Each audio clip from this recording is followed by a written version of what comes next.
नमस्ते, मैं अंजलि झा आप सभी का स्वागत करती हूँ आपके यूट्यूब चैनल पे। तो कल की जो वीडियो थी, कल की वीडियो में मैंने आपको ऑलरेडी बता दिया था 2 सब्जेक्ट को लेकर। पहला हमारा करंट अफेयर था और दूसरा हमारा मॉडर्न हिस्ट्री था।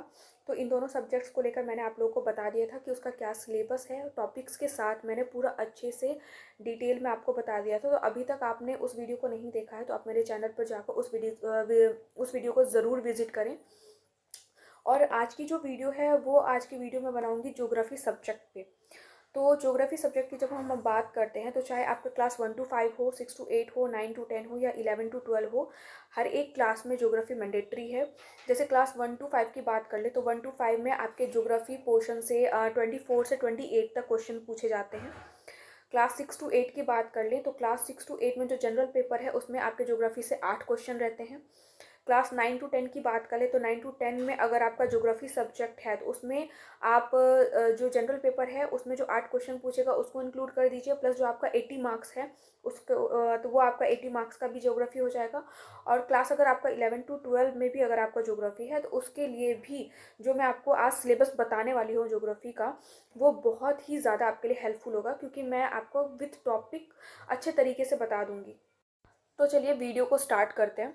तो मैं जो टॉपिक आपको बताऊंगी यानी कि ज्योग्राफी का जो मैं सिलेबस आपको बताऊंगी टॉपिक के साथ, तो मैं हिंदी और इंग्लिश दोनों में बताऊंगी क्योंकि बहुत सारे ऐसे स्टूडेंट्स हैं जो हिंदी मीडियम से हैं और बहुत सारे ऐसे स्टूडेंट्स हैं जो इंग्लिश मीडियम से। तो जो भी स्टूडेंट मेरे वीडियो को देख रहे हैं उनको दिक्कत नहीं होनी चाहिए, चाहे वो हिंदी मीडियम से हो चाहे वो इंग्लिश मीडियम से हो। इसलिए मैं उनको देख कर हिंदी और इंग्लिश दोनों में मैं आपको उनके टॉपिक्स के नाम को अच्छे तरीके से डिक्लेयर कर दूंगी। तो चलिए स्टार्ट करते हैं वीडियो को। तो जब हम ज्योग्राफी की बात करते हैं तो ज्योग्राफी को हम 3 पार्ट में डिवाइड करते हैं। पहला हमारा जो हो जाता है वो हमारा हो जाता है भारत का भूगोल, ठीक है। और जब हम भारत के भूगोल की बात करते हैं तो उसी में हम और ऐड कर देते हैं, जो हमारा सेकंड हो जाता है वो हमारा हो जाता है बिहार का भूगोल, और तीसरे पे हमारा हो जाता है विश्व का भूगोल, ठीक है। तो सबसे पहले अगर हम बिहार के भूगोल की बात करें तो बिहार के भूगोल में कौन कौन से टॉपिक्स से क्वेश्चन आते हैं एग्जाम में। तो सबसे पहला जो हो जाता है वो हमारा कृषि को लेकर हो जाता है। जो दूसरा हो जाता है वो हमारी जल परियोजनाएं हो जाती हैं। तीसरा हमारा हो जाता है वन। और चौथा हमारा हो जाता है जनसंख्या यानी कि पॉपुलेशन। तो ये 4 टॉपिक्स हैं जो बिहार के भूगोल से पूछा जाता है बीपीएससी के एग्ज़ाम में। टीचर वाले एग्ज़ाम की बात कर रही हूँ, और नॉर्मली जो बीपीएससी होता है उसमें भी पूछा जाता है। अब हम सेकंड पार्ट वो कर लेते हैं, डिस्कस कर लेते हैं, जो हमारा है भारत का भूगोल। तो अब उसके हम एक एक टॉपिक्स को मैं आपको बता देती हूँ हिंदी और इंग्लिश दोनों में। तो आप पेन और कॉपी लेकर अच्छे से बैठ जाइए और एक एक पॉइंट को अच्छे से नोट कीजिएगा। सबसे पहला हो जाएगा हमारा सामान्य परिचय। सामान्य परिचय में जैसे हमारा हो जाता है कि अगर हम भारत के भूगोल की बात करते हैं तो उसमें उसका एरिया क्या हो जाता है यानी कि क्षेत्रफल। भारत एवं कर्क रेखा जो हमारा हो जाता है India and tropic of cancer. Next है मानक समय, मतलब स्टैंडर्ड टाइम। फिर उसके बाद है अक्षांशीय विस्तार यानी कि लैटिट्यूडनल रेंज। फिर है सीमावर्ती देश यानी कि बॉर्डरिंग कंट्रीज। ये हमारा आ जाता है सामान्य परिचय में। अब उसका नेक्स्ट जो सेकंड है वो हमारा हो जाएगा टॉपिक पर्वतीय पठार एवं मैदानी क्षेत्र तथा प्रमुख दर्रे।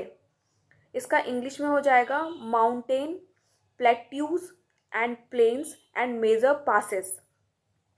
अब थर्ड हमारा है अपवाह तंत्र, कॉमा प्रमुख घाटियाँ, कॉमा प्रताप एवं झीलें। अब इसका इंग्लिश में हो जाएगा drainage system, comma major valleys, comma peaks and lakes. अब जो नेक्स्ट है वो हमारा टॉपिक है मॉनसून एवं वर्षा। इसका इंग्लिश में हो जाएगा मॉनसून एंड रेन। अब जो हमारा नेक्स्ट टॉपिक है वो हमारा है वन क्षेत्र, इंग्लिश में हो जाएगा फॉरेस्ट एरिया। अब नेक्स्ट टॉपिक है प्राकृतिक आपदाएं, इंग्लिश में हो जाएगा नेचुरल डिजास्टर। जो हम प्राकृतिक आपदा यानी कि नेचुरल डिजास्टर की बात करते हैं तो इसमें हमारा कौन कौन सा आ जाता है, जैसे भूकंप हो गया यानी कि अर्थक्वेक, और जो हमारा ज्वालामुखी हो जाता है यानी कि वॉल्केनो। तो ये टॉपिक्स हमारे नेचुरल डिजास्टर में आते हैं। नेक्स्ट टॉपिक है चट्टान व शैल एवं मृदा यानी कि रॉक्स एंड सॉइल्स। नेक्स्ट हो जाएगा सिंचाई एवं नदी घाटी परियोजनाएं, इंग्लिश में हो जाएगा irrigation and river valley projects. Next है खनिज एवं ऊर्जा संसाधन, इंग्लिश में हो जाएगा mineral and energy resources. Next है उद्योग एवं व्यापार, इंग्लिश में हो जाएगा इंडस्ट्री एंड ट्रेड। नेक्स्ट है परिवहन यानी कि ट्रांसपोर्टेशन। नेक्स्ट है कृषि एवं पशुपालन, मतलब agriculture and animal husbandry. Next है मानव प्रजातियां यानी कि ह्यूमन स्पीसीज। फिर नेक्स्ट है जनसंख्या यानी कि पॉपुलेशन। तो बस जब हम जनसंख्या की बात करते हैं तो हम बिहार और भारत दोनों की बात करते हैं, यानी कि बिहार में जो जनसंख्या है वो भी पढ़ लेना आप लोग, और जो भारत की जनसंख्या है वो भी आप लोग अच्छे तरीके से पढ़ लेना। तो ये जो इतना मैंने टॉपिक बताया, यानी कि टोटल 14 है टॉपिक इसमें जो हमारे भारत के भूगोल में आते हैं। अब हम नेक्स्ट स्टार्ट करते हैं विश्व का भूगोल। तो विश्व के भूगोल में जो हमारा टॉपिक हो जाएगा, तो पहला टॉपिक है ब्रह्मांड एवं सौर मंडल यानी कि universe and solar system. Next है अक्षांश एवं देशांतर रेखाएं यानी कि latitude and longitude lines.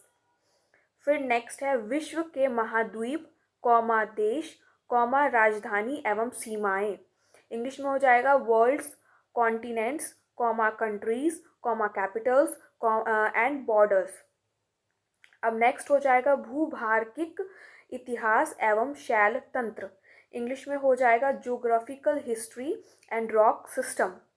Next है टॉपिक पर्वत कौमा पठार तथा मरुस्थल, इंग्लिश में हो जाएगा mountain comma rocks and desert.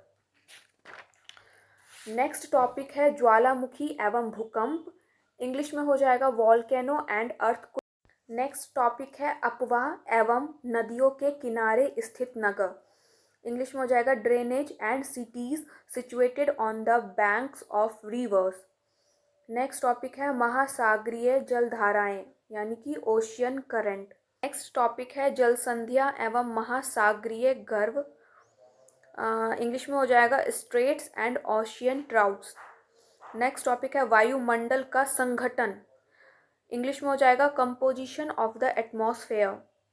Next topic है वायु दाब कौमा आर्द्रता एवं पवन संचार तथा चक्रवात, इंग्लिश में हो जाएगा air pressure comma humidity and wind circulation and cyclones.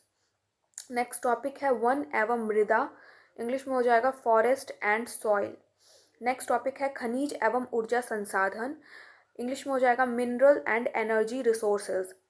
Next topic है कृषि एवं पशुपालन, इंग्लिश में हो जाएगा एग्रीकल्चर एंड एनिमल हस्बेंड्री। तो ये जो मैंने आपको 14 टॉपिक अभी और बताए हैं, ये है हमारे विश्व के भूगोल का।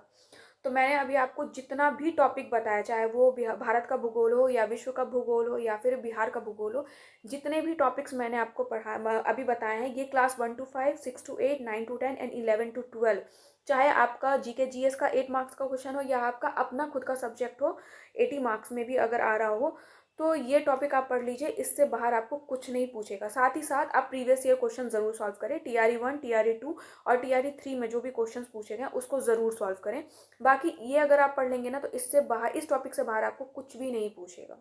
तो आज की वीडियो मैंने आपको ज्योग्राफी को लेकर बता दिया है। अब कल की जो वीडियो होगी वो होगी मैथ को लेकर, चाहे वो जनरल मैथ की बात कर लें या फिर जो 80 मार्क्स में आपका मैथ आएगा या 40 मार्क्स में आएगा, उस मैथ को लेकर हम कल एक और वीडियो बनाएंगे जो मैथ के सिलेबस को लेकर रहेगा। तो आपने अभी तक मेरे चैनल को अगर सब्सक्राइब नहीं किया है तो मेरे चैनल को ज़रूर सब्सक्राइब करें, ताकि आप आज की भी वीडियो मिस ना करें और कल की भी वीडियो मिस ना करें, क्योंकि ये जो TRE 4 की प्रिपरेशन कर रहे हैं उनके लिए बहुत ही ज़्यादा इंपॉर्टेंट है। तो मैं अब आपसे उम्मीद करती हूँ कि आप इस वीडियो को ज़्यादा से ज़्यादा शेयर करेंगे। अगर आप तैयारी कर रहे हैं तो आपके अगर फ्रेंड्स हैं, कलीग्स हैं, जो भी हैं आसपास जिनको आप जानते हैं, उनके साथ ये वीडियो ज़रूर शेयर करें, ताकि उनकी भी हेल्प हो सके TRE 4 में, उनके पास भी एक सही इन्फॉर्मेशन पहुंच सके। तो आप मेरी वीडियो को ज़्यादा से ज़्यादा शेयर करें, वीडियो को लाइक करें। अगर आपको अच्छा लगा हो तो कमेंट सेक्शन में एक अच्छा सा कमेंट ज़रूर छोड़ें। धन्यवाद।